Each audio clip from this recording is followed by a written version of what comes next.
ಈಗ ಇನ್ನುಳಿದ ರಾಶಿಯ ಫಲವನ್ನು ನೋಡ್ತಾ ಹೋಗೋಣ. ಶಾಸ್ತ್ರಿಗಳೇ, ಕಟಕದಿಂದ ಕನ್ಯಾವರೆಗಿನ ರಾಶಿಯ ಬಗ್ಗೆ ತಿಳಿಸ್ಕೊಡೋದಾದ್ರೆ ಗಮನಿಸೋಣ. ಕರ್ಕಟಕ ರಾಶಿಯವರಿಗೆ ಹೇಗಿದೆಯಪ್ಪ ಅಂದರೆ, ರಾಷ್ಟ್ರಾಧಿಪತಿ ಲಾಭದಲ್ಲಿ ಸಂಚರಿಸ್ತಾನೆ. ವೃತ್ತಿಯಲ್ಲಿ ವಿಶೇಷ ಬಲ, ಸರ್ಕಾರಿ ರಾಜಕೀಯದಲ್ಲಿ ಲಾಭ, ಆತ್ಮೀಯರಿಂದ ಅಧಿಕ ವ್ಯಯವೂ ಇದೆ. ಆತ್ಮೀಯರು ಮನೆಗೆ ಬಂದಿರತಕ್ಕಂಥವ್ರು ಅಥವಾ ಇನ್ನೇನೋ ಫ್ರೆಂಡ್ಸು ಈಗ ಮನೆಗೆ ಬರಬೇಕಾಗೋ ಅಂತಲೇ ಇಲ್ಲ, ಒಂದು ಫೋನೋ ಮೆಸೇಜ್ ಆತ್ಮೀಯತೆ ಇರುತ್ತಲ್ಲ, ಅಂಥವ್ರಿಗೆ ಇನ್ನೇನೋ ಮಾಡೋದು ಬೇಕಾದಷ್ಟು ಅದಕ್ಕೆ ಸಾಧನ ಸಂಪರ್ಕಗಳೆಲ್ಲ ಸಮೃದ್ಧವಾಗಿದೆ. ಮೊಬೈಲ್ ತುಂಬ ಅದೇ ಇದೆಯಲ್ಲ, ಹೀಗಾಗಿ ಆ ರೀತಿಯಲ್ಲಿ ವ್ಯಯ ಆಗುವ ಸಾಧ್ಯತೆ ಜಾಸ್ತಿ ಇರುತ್ತೆ. ಸ್ವಲ್ಪ ಗಮನ ಇರಲಿ. ಅಂತೂ ವೃತ್ತಿಯಲ್ಲಿ ಒಂದು ಬಲ ಇರ್ತದೆ. ಕರ್ಮಾಧಿಪತಿ ಕರ್ಮಸ್ಥಾನದಲ್ಲಿದ್ದರೆ ಸರ್ವ ಕರ್ಮ ಪಟು ಸುಖಿ ಅಂತ ಹೇಳುತ್ತೆ. ಹೀಗಾಗಿ ಯಾವ ಕೆಲಸ ಕೊಟ್ಟರೂ ಶ್ರದ್ಧೆಯಿಂದ ಉತ್ಸಾಹದಿಂದ ಮಾಡ್ತಕ್ಕಂಥದ್ದು, ಬೇಸರವಿಲ್ಲದೆ ಸೋಮಾರಿತನ ಇಲ್ಲದೆ ಮಾಡೋ ಶಕ್ತಿ ಖಂಡಿತ ಚೆನ್ನಾಗಿದೆ. ಕರ್ಕಟಕ ರಾಶಿಯವರಿಗೆ ತುಂಬ ಚೆನ್ನಾಗಿದೆ. ರಾಷ್ಟ್ರಾಧಿಪತಿಗೂ ಸ್ವಲ್ಪ ಬಲ ಬರುತ್ತೆ. ವ್ಯಯದಲ್ಲಿ ಸಂಚರಿಸ್ತಾನೆ. ಈ ಕಾರಣದಿಂದಾಗಿ ವ್ಯಯ ಅಲೆದಾಟ ಇದು ತಪ್ಪಿದ್ದಲ್ಲ, ಹೀಗಾಗಿ ಗಮನ ಇರಲಿ. ಇನ್ನು ವಾರದ ಅಂತ್ಯ ಗಮನಿಸೋಣ. ವಾರಾಂತ್ಯದಲ್ಲಿ ಕರ್ಕಟಕರ ಆರೋಗ್ಯದಲ್ಲಿ ಸ್ವಲ್ಪ ವ್ಯತ್ಯಾಸ ಆಗಬಹುದು, ಆಮೇಲೆ ಚೇತರಿಕೆಯೂ ಆಗುತ್ತೆ. ಚಂದ್ರನಿಗೆ ಬಲ ಬಂದು, ಹೀಗಾಗಿ ಆತಂಕ ಬೇಡ. ಸ್ತ್ರೀಯರಿಗೆ ಒಂದು ವಿಶೇಷ ಸೌಕರ್ಯಗಳು ಸಿಗ್ತಕ್ಕಂಥ ಸಾಧ್ಯತೆ ಇದೆ. ಸ್ವಂತ ವ್ಯಾಪಾರಗಳಿಗೆ ಹೆಚ್ಚಿನ ಲಾಭ ಬರ್ತಕ್ಕಂಥದ್ದನ್ನು ಸೂಚಿಸ್ತಾ ಇದೆ. ವೃತ್ತಿಯಲ್ಲಿ ಅನುಕೂಲ ಇದ್ದೇ ಇದೆ, ಅದರಲ್ಲಿ ಸಂಶಯ ಇಲ್ಲ.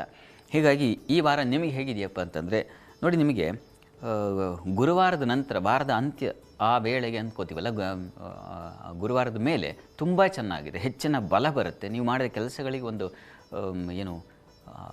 ಫಲ ನಿರೀಕ್ಷೆ ಮಾಡ್ತೀವೋ ಆ ಫಲ ಬಂದು ಸಂದಾಯವಾಗುತ್ತೆ. ನಮಗೆ ದಕ್ಕಬೇಕಲ್ಲ.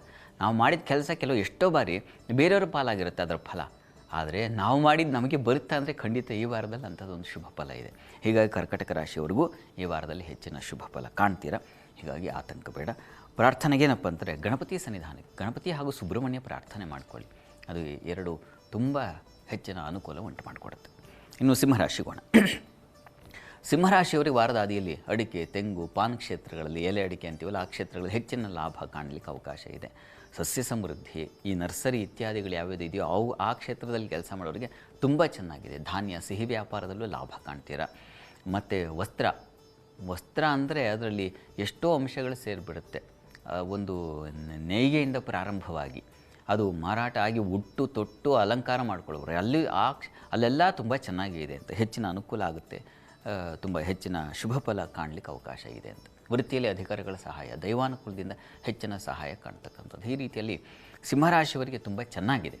ಈ ವಾರ ಹೇಗಿದೆ, ವಾರದ ಆದಿ ಅಂತಂದರೆ ಒಳ್ಳೆಯ ಫಲ ಕಾಣ್ತಾ ಇದ್ದೀನಪ್ಪ ಅಂತ, ಒಳ್ಳೆಯ ಸೂರ್ಯೋದಯ ಆಯಿತು ಈ ದಿವಸ ಅನ್ನೋ ರೀತಿ ಇರುತ್ತೆ. ಆದರೆ ಒಂದು ತೊಡಕೋದು ರಾಹು ಕೇತು ಇರೋವರೆಗೂ ಮನೆಯಲ್ಲಿ ಕುಟುಂಬದಲ್ಲಿ ಹೆಂಡತಿ ಅಥವಾ ಗಂಡ ಇವ್ರ ಜೊತೆಗೆ ಸ್ವಲ್ಪ ಸಮಾಧಾನವಾಗಿರಬೇಕು. ಅದು ಬಿಟ್ಟರೆ ಉಳಿದ ಹಾಗೆಲ್ಲ ತುಂಬ ಚೆನ್ನಾಗಿದೆ. ಇನ್ನು ವಾರದ ಅಂತ್ಯ ಗಮನಿಸೋಣ. ಸಿಂಹರಾಶಿಯವರಿಗೆ ವಾರದ ಅಂತ್ಯದಲ್ಲಿ ವೃತ್ತಿಯಲ್ಲಿ ಅನುಕೂಲ, ಇಷ್ಟ ವಸ್ತು ಖರೀದಿ ಆಗ್ತಕ್ಕಂಥದ್ದು. ಏನೋ ಇಷ್ಟಪಡ್ತೀರಾ, ಅದನ್ನು ತೊಗೋಬೇಕು ಅನಿಸುತ್ತೆ, ತೊಗೊಳ್ತೀರಾ ಕೂಡ. ದಾಂಪತ್ಯದ ಸ್ವಲ್ಪ ಮನಸ್ತಾಪ ಇರುತ್ತೆ. ಕಲಾಕ್ಷೇತ್ರಗಳಲ್ಲಿ ಕೆಲಸ ಮಾಡೋರಿಗೆ, ಕಲೆಯಲ್ಲಿ ಸಂಗೀತ, ಸಾಹಿತ್ಯ ಏನಿದೆ, ಶುಕ್ರ ಗುರು ಸಂಚಾರವಿದ್ದಾಗ ಇದು ತುಂಬ ವಿಶೇಷವಾದ ಮಾನ್ಯತೆಗಳು ಸಿಗುತ್ತೆ. ಒಂದು ಸಣ್ಣ ಮನೆಯಲ್ಲೇ ಹಾಡ್ಕೊಳ್ತಾ ಇದ್ದವ್ರಿಗೂ ಒಂದು ಪುಟ್ಟ ವೇದಿಕೆ ಸಿಗ್ತಕ್ಕಂಥದ್ದು. ಆ ರೀತಿಯಲ್ಲಿ ಒಂದು ಗ್ರಾಫ್ ಮೇಲೆ ಹೋಗೋದನ್ನು ಕಾಣ್ತೀವಿ. ಆ ರೀತಿಯಲ್ಲಿ ತುಂಬ ಚೆನ್ನಾಗಿದೆ. ಹೀಗಾಗಿ ಸಿಂಹರಾಶಿಯ ಕಲಾವಿದರಿಗೆ ತುಂಬ ಚೆನ್ನಾಗಿದೆ. ಪ್ರಾರ್ಥನೆಗೆ ಸಿಂಹರಾಶಿಯವರಿಗೆ ಸೌಂದರ್ಯ ಲಹರಿ ಪಾರಾಯಣ ಮಾಡಿ, ಅದು ತುಂಬ ಸಹಾಯವಾಗುತ್ತೆ. ದಾಂಪತ್ಯದಲ್ಲಿ ಮನಸ್ತಾಪಗಳಿದ್ದರೆ ಅದು ದೂರ ನಿವಾರಣೆಯಾಗುತ್ತೆ. ಇನ್ನು ಕನ್ಯಾ ರಾಶಿಗೆ ಹೋಗೋಣ. ಕನ್ಯಾ ರಾಶಿಯವರಿಗೆ ವಾರದ ಆದಿಯಲ್ಲಿ ವೃತ್ತಿಯಲ್ಲಿ ವಿವಿಧ ಸೌಲಭ್ಯ, ಕೌಶಲ್ಯಗಳು ಸಿಗ್ತಕ್ಕಂಥದ್ದು, ಹೊಸ ಪ್ರಯತ್ನಗಳಿಗೆ ವಿಶೇಷ ಫಲ ಬರ್ತಕ್ಕಂಥದ್ದು ಸಾಧ್ಯತೆ ಚೆನ್ನಾಗಿದೆ. ತಂದೆ ಮಕ್ಕಳ ವ್ಯಾಪಾರದಲ್ಲಿ ಲಾಭ ಇರ್ತದೆ. ವಿದೇಶ ವಹಿವಾಟಿನ ಅನುಕೂಲಗಳು ಕೂಡ ತುಂಬ ಚೆನ್ನಾಗಿರ್ತದೆ, ಅನುಕೂಲ ಆಗುತ್ತೆ.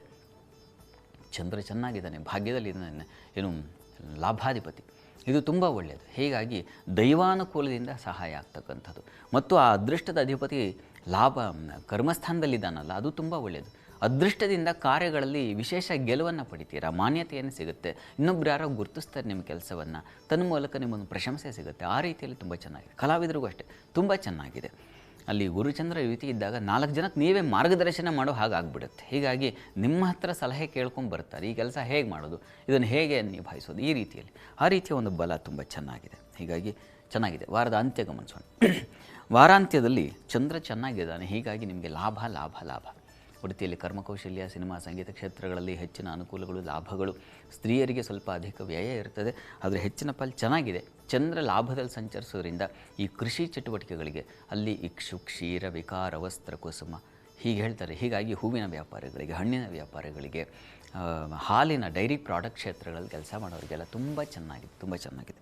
ಹೆಣ್ಣುಮಕ್ಕಳಿಗೆ ಹಿರಿಯರಿಂದ, ದೊಡ್ಡಮ್ಮನೋ ಚಿಕ್ಕಮ್ಮನೋ ಇಂಥವರಿಂದ ಹೆಚ್ಚಿನ ಸಲಹೆ, ಸಹಾಯ, ಮಾರ್ಗದರ್ಶನ ಸಿಗ್ತಕ್ಕಂಥದ್ದು, ಅಥವಾ ನೀವು ಆಫೀಸಲ್ಲಿ ಕೆಲಸ ಮಾಡ್ತಾಯಿದ್ರೆ ಅಲ್ಲಿ ಸ್ತ್ರೀಯರು ದೊಡ್ಡ ಹಿರಿಯ ಸೀನಿಯರ್ಸಿಂದ ಸಹಾಯ ಸಿಗ್ತಕ್ಕಂಥದ್ದು, ಈ ರೀತಿಯಲ್ಲೆಲ್ಲ ತುಂಬ ಚೆನ್ನಾಗಿದೆ. ಪ್ರಾರ್ಥನೆಗೆ ಕನ್ಯಾ ರಾಶಿಯವರಿಗೆ ಇಷ್ಟ ದೇವತಾ ಆರಾಧನೆ ಮಾಡಿ, ಮನೆ ದೇವರು ಪ್ರಾರ್ಥನೆ ಮಾಡ್ಕೊಳ್ಳಿ, ವಿಷ್ಣು ಸಹಸ್ರನಾಮ ಹೇಳ್ಕೊಳ್ಳಿ, ಇಲ್ಲ ಹೆಚ್ಚಿನ ಶುಭ ಫಲಕ್ಕೆ ಕಾರಣವಾಗುತ್ತೆ.